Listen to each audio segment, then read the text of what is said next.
Pitching and defense, that's how the Mariners want to win. I'd prefer they score a few more runs than they did tonight, but hey, you know what? We'll take it. What do you say?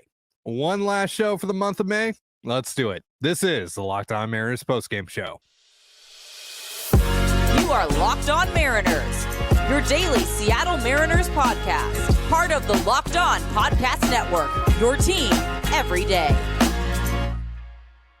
Ahoy, sailors. This is the Locked On Mariners postgame show brought to you by FanDuel, the official sportsbook partner of the Locked On Podcast Network. Make every moment more. Visit FanDuel.com/LockedOn today to get started.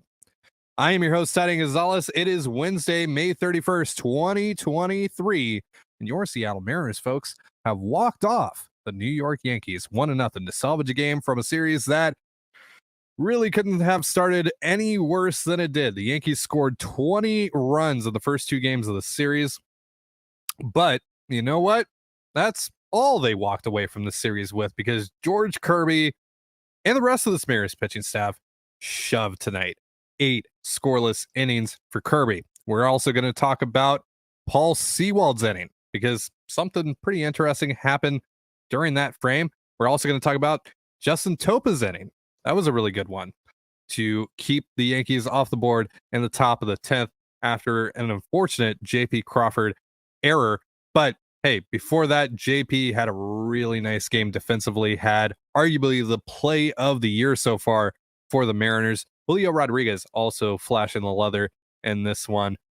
We're also going to talk about Cal Raleigh. Obviously, he walked this thing off. He was the hero in this one. So let's do all of it. Let's start with the man of the hour, though. George Kirby bounces back in a big way from arguably his second worst start of his young major league career last Friday against the Pirates. He was flat out dominant tonight. 8 scoreless innings, as I mentioned, just 3 hits allowed, 7 strikeouts, no walks, as per usual with a George Kirby start. He was feeling really freaking good tonight. I gotta tell you, 1.7 miles per hour up from his season average on his fastball velocity. He reached 99 miles per hour for the first time in his major league career tonight on that sinker. The sinker and the four-seamer both 34% called strike plus whiff rate on the fastball, on the four-seamer rather, and then 45% called strike plus whiff rate on the sinker. Just nasty stuff from Kirby all night. And if it wasn't for a couple innings where there was some elongated at-bats, he may have very well gone the distance. But you know what? That may not have mattered, because the Mariners, unfortunately, were not able to score any runs until we reached extras. It was not a good night for this Mariners offense against Clark Schmidt and the Yankees. They only muster 5 hits, including that last one from Raleigh, which sealed the deal. He didn't waste any time. He stepped up in the box, worked himself into a 2-2 count. Jose Caballero pinch running for Eugenio Suarez as the automatic runner to start the bottom of the 10th. And then Raleigh drove one to right field to score Caballero. And that is your ball game. Mariners improve to 29-27 on the year. So they stay above 500. By 2 games, heading into a much needed off day before they hit the road for an 8-game road trip. They finished this homestand 7-3. So despite the 3 blowout losses in 5 games, the Mariners had a very, very successful homestand overall. Just wish that the first 2 games of the series went a little bit better than they did, but nevertheless, they finished this thing out on a high note and should feel pretty good about themselves before they make their way down to Arlington for a very important 3-game series with the Texas Rangers this weekend. So yeah, Kirby, fantastic tonight. That was huge for him, just mentally, after just a brutal start against the Pirates, and to do it against this lineup in the way that he handled Aaron Judge, who finished tonight 0 for 3. And he did walk, but that was an intentional walk. Which was, in my mind, the smartest in-game move we've seen from Scott Servais in at least a while. I want to talk about that more in just a moment. But first, This episode of the Locked On Mariners postgame show is brought to you by FanDuel. Grand slams, no-hitters, and double plays are back, and there's no better place to get in on the MLB action than FanDuel, America's #1 sportsbook. Because new customers get a no-sweat first bet up to $2,500. That's bonus bets back if your first bet doesn't win. Just download the FanDuel Sportsbook app. It's safe, secure, and super easy to use. Then you can bet on everything from who goes home with a win to the result of the very first pitch. Plus, FanDuel even lets you combine your bets for a chance at a bigger payout with a same-game parlay. So don't miss your chance to get your no-sweat first bet up to $2,500 in bonus bets when you go to FanDuel.com/lockedon. That's FanDuel.com/LOCKEDON to learn more. FanDuel, an official partner of Major League Baseball. And you're listening to the Locked On Mariners postgame show. Thank you for making this show your first listen after the Mariners 1-0 victory over the New York Yankees in 10 innings. The Mariners, again, got an off day tomorrow. We're going to be doing a mailbag, so get your questions in on Twitter. We should have a tweet up by now, or if not, soon, very soon. And you can send your questions there. We're going to be answering some of your Mariners questions on the show tomorrow. Colby, of course, working tonight, so not able to join me for this one. But yeah, you can catch the Mariners and the Rangers when that series gets going on the Mariners hometown broadcast with SiriusXM via the SXM app. I knew I was forgetting something to mention, so there you go. All right, so Scott Servais, pretty good night for him, and really because of what he did in the top of the ninth of this game. So Paul Sewald comes to the game. George Kirby went 95 pitches through his 8 scoreless innings. So it was time for him to shut it down tonight. They go to Sewald, and he gets the first 2 outs. And Aaron Judge steps to the plate. No one on, but it's Aaron Judge. He already has 3 home runs in the series. He has just flat out dominated the series. And one swing of the bat could basically put the nail in the Mariners' coffin. And what does Scott Servais do? He doesn't allow Sewald to throw a pitch to him. He tells CB Buckner, hey, we're walking Judge. Send Judge to first base because we want to go after Willie Calhoun. And that is the smartest thing I've seen Servais do in game in a really long time, because I'll tell you what, I would rather face Willie Calhoun with a runner on first if I just need 1 out than Aaron Judge with nobody on base any day of the week. Any freaking day of the week. That is a brilliant move by Servais, and it panned out as Calhoun flies out softly to Jared Kelenic in left field. Beautiful, beautiful decision. Justin Topa, really big moment for him in this one. Very Taylor Saucedo-esque moment for Topa. It's kind of been a running theme with these 2 extra innings wins here for the Mariners over the last few days. Big extra innings pitching performances from one of their relievers. Topa is the guy in this one.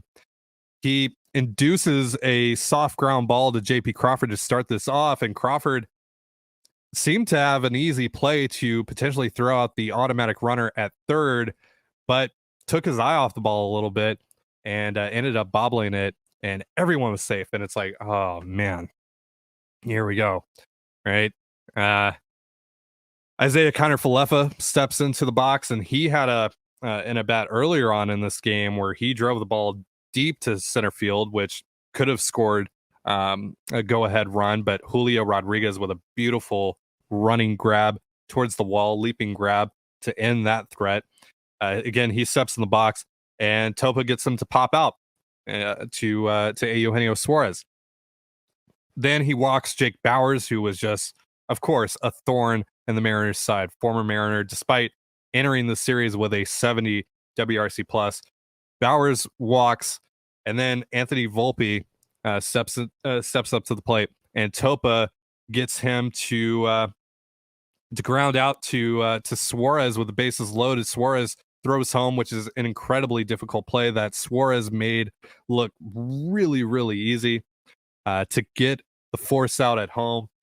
And there you go, 2 outs. Franchi Cordero now pinch hits for, I believe, I'm going to look it up, for Kyle Higashioka. That's right. Cordero pinch hits for Higashioka. And of course, Cordero last year, when he was a member of the Boston Red Sox, walked the Mariners off with a grand slam. So bases loaded, extra innings. Franchy Cordero's up to the plate. Got to feel a little nervous, even though that Cordero's not a particularly good hitter. And he battled with Topa, and Topa battled right back with him. But Topa got the last laugh. And you know what?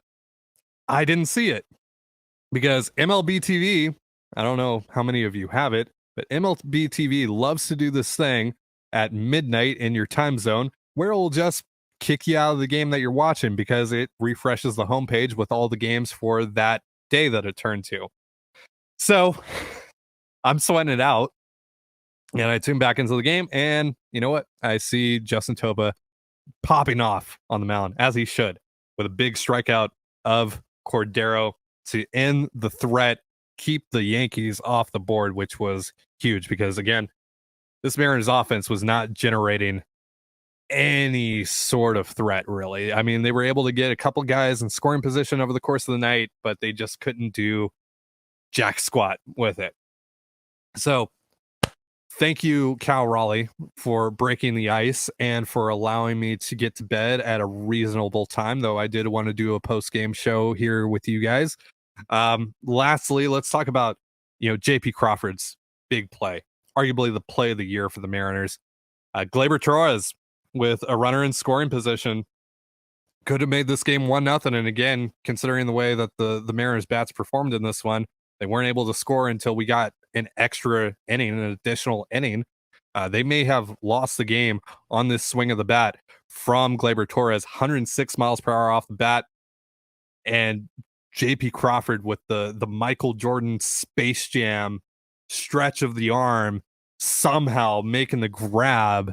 We're doing this thing where we're going to act as the official campaign managers for a Mariners position player who is probably going to have a bit of a hard time trying to make it to the All-Star game. And we gave you 3 options. We gave you Cal Raleigh, we gave you Jared Kelenic, we gave you JP Crawford. And we put a poll up on Twitter, and Jared Kelenic is running away with it. Deservedly so. But I'm telling you, JP Crawford's having a really, really good year. Obviously, what he's doing at the plate is great and all that. But defensively speaking, he's having one of his best years. He should definitely be up there for Gold Glove consideration when this thing is all said and done with the way that he's playing, because it's just, he's just playing out of his mind right now.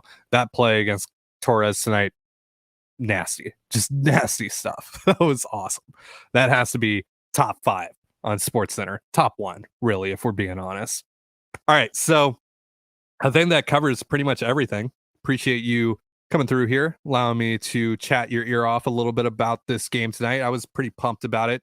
A fun game. Again, obviously would like to see the Mariners score a few more runs than just one.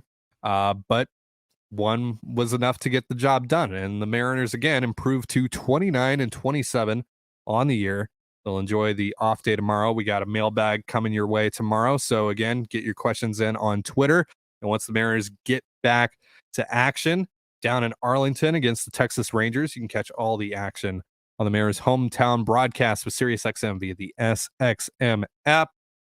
Follow us on Twitter at LO_Mariners. Follow me on Twitter at Dane Gonzalez, DaneGNZLZ. Follow my co-host Colby at CPat11. And yeah, that's going to do it for me. Have yourselves a beautiful baseball night, and we'll see you tomorrow. Peace.